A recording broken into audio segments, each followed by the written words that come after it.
When I started YouTube, it was extraordinarily expensive. Software is so expensive, the hardware is so expensive. How do I make this reality into something if I want it, if it's gonna cost so much money? And if it's a hobby, which I think most people should start off with, it is a very expensive hobby. Well, things have really changed, and hopefully by the end of this video, you will be encouraged because there is a bunch of free software that you can use and start with today. Like, I hope you have your phones ready. I hope you got your cup of coffee. Before you start getting upset, I know some people are already gonna be like typing in the comments like, what, like little smartphone is expensive and a laptop is expensive. Listen, but you need hardware. And I'm not gonna talk to you about like getting hardware for free because that's generally theft or somebody gave it to you. So I'm assuming that you have either a camera, a phone, or a computer. This is the software part of it, and you need hardware to run the software. That's going to cost you. There's nothing I can really do about it, and I'm just going to assume you've got it. But you don't need the most expensive hardware. You can have a phone and it will still work, so don't stress. I've got you covered with a whole bunch of bases.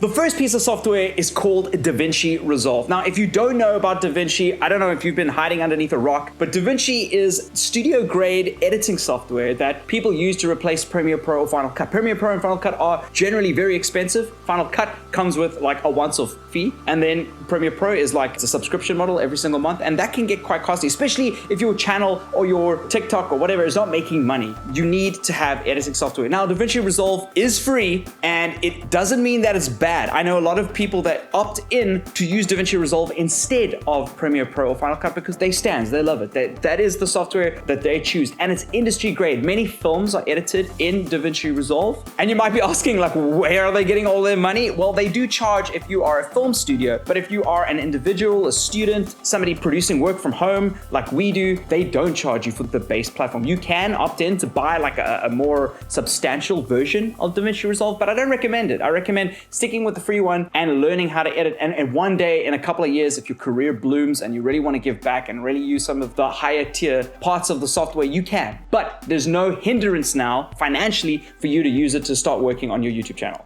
If you don't have a computer, which I know a lot of people watching this are really like upset about, they don't have a machine that's strong enough necessarily to edit video, you can start editing video on your phone. One of the pieces of software that I'm using quite regularly now is called CapCut. It's made by ByteDance, so it's the same people behind TikTok, but that aside, and if you can get over that, it is a linear editor to a degree. You can dump your footage into it and a timeline, you can edit around it, you can add text, you can add special effects. I like to use it to edit TikTok or Instagram Reels, for instance, because I usually have the footage that I filmed with on my phone ready to be edited inside the timeline there, and it is very good. In fact, it's so crazy. Somebody was asking me the other day, Anton, who's editing this video right now, he was asking me the other day whether it's got tracking, and at the time it didn't, and now it's got tracking.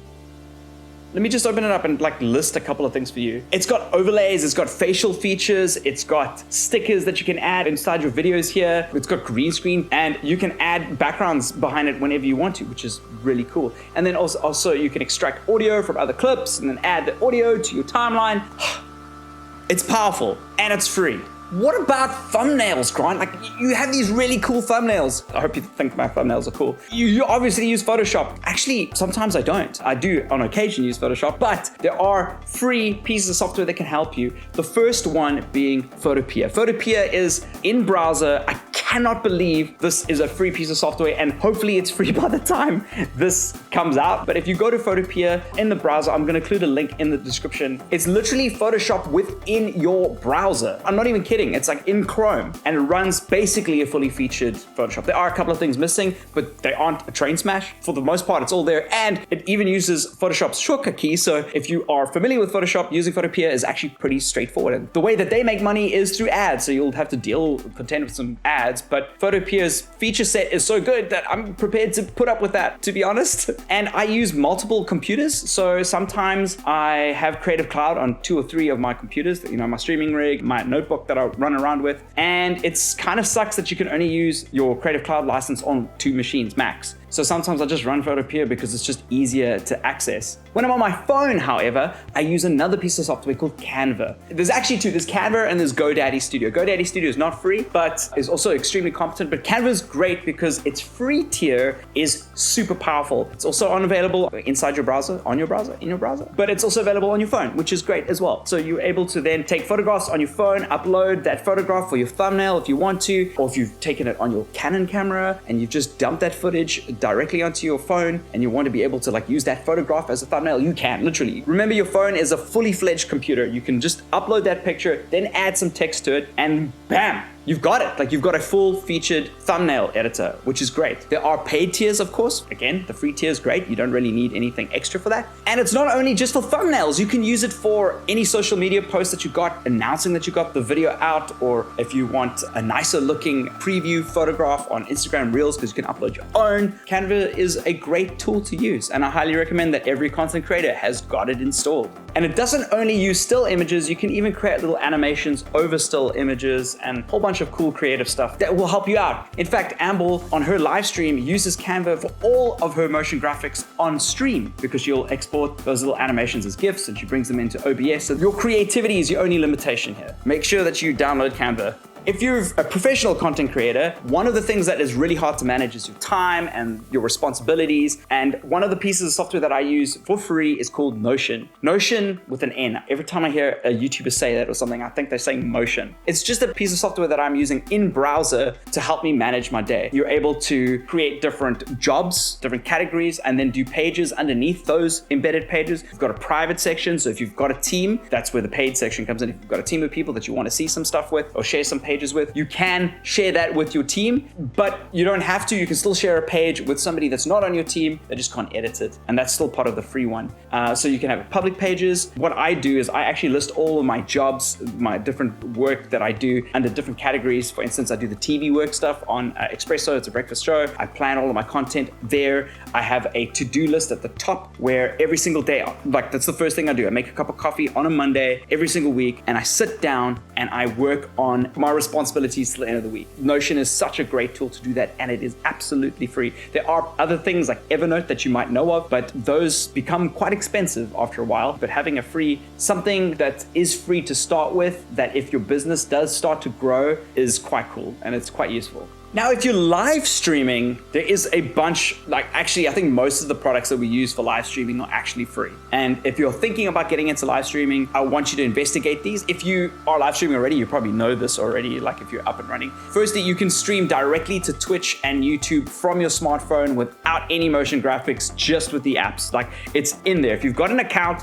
and you've got the Twitch app and you've got the YouTube app, you can literally press go live right there. You just need to give Twitch or YouTube access to your camera and microphone while you live. It's simple as that. That's how you go live for absolutely free. No strings attached. You just need, again, infrastructure. You need internet and a phone. Those are the limitations. The other piece of software that I really recommend is OBS. OBS is, I don't understand how OBS is free. I actually don't. Like, it is one of the most powerful, regular used piece of software that I have in my arsenal. And it's this open source, crowdfunded, amazing piece of software. If you can give to them and the team, please do. But it is 100% free. So you download OBS Studio onto your machine, and with it, it becomes like a TV studio. You have your scenes and your sources. You can add sources to different scenes. You can change your scenes. So if you have multiple cameras, and obviously that's a completely different conversation about how to set up a live stream with multiple cameras and so on. OBS can do all of that, and it is industry standard, and it is absolutely 100% free, which blows my mind. Like, I still don't understand how they're not charging for it, or at least have a paid tier, but I really admire the team for putting out such a powerful piece of software. There is something called Streamlabs OBS, which is very similar. The problem with Streamlabs OBS in the long run is that once you become more adept at streaming, once you are a more evolved streamer, the problem lies in the fact that you're not going to be able to use plugins or get a little bit deeper. If you're happy with that, Streamlabs OBS could be the one for you as well, and it is also 100% free. They've got paid tiers in Streamlabs OBS so that you can get access to music or overlays or so on, and those are very cool services if you've got money, but you can use OBS. And again, jump into Canva, create your own overlays. Check out Amble Stream. Her stuff is insane, and she's using Canva and OBS together, two free pieces of software to broadcast, which is wild. So you have no excuse to get started and create content on every platform that you want to right now without spending a cent. To get going and to just start making is something that you need to do. If you want to and aspire to become a content creator, you literally have no excuse. My biggest advice for anybody that wants to be successful and take this as a career, start making now, today. Don't worry about the quality, just get into a rhythm and you can iterate on quality later. These are just some of the tools that I use on a daily basis. If you have any free tools that I have not mentioned, let me know in the comments. I actually might make another video following up based on your feedback. I think that might be very useful. Ooh, bump the microphone. So go start that channel right now. I'll see you in another video. Cheers. This is the part of the video where you have to click on something. You can click on another video. You literally can click on it. We have other videos on content creation on this channel, like this one. This one over here, look at it. It's so good. I actually made sure that this one is tailored for you. It says tailored for you. When we add these in the back of YouTube, it says this is best for viewer. I choose best for viewer. So this one is the best for you, according to the algorithm. And we don't know if the algorithm is right, but I hope it's not dodgy. I hope it's actually something you want. I hope you're not like, oh, gross, why is that on his channel? I hope it's good. I hope it's good.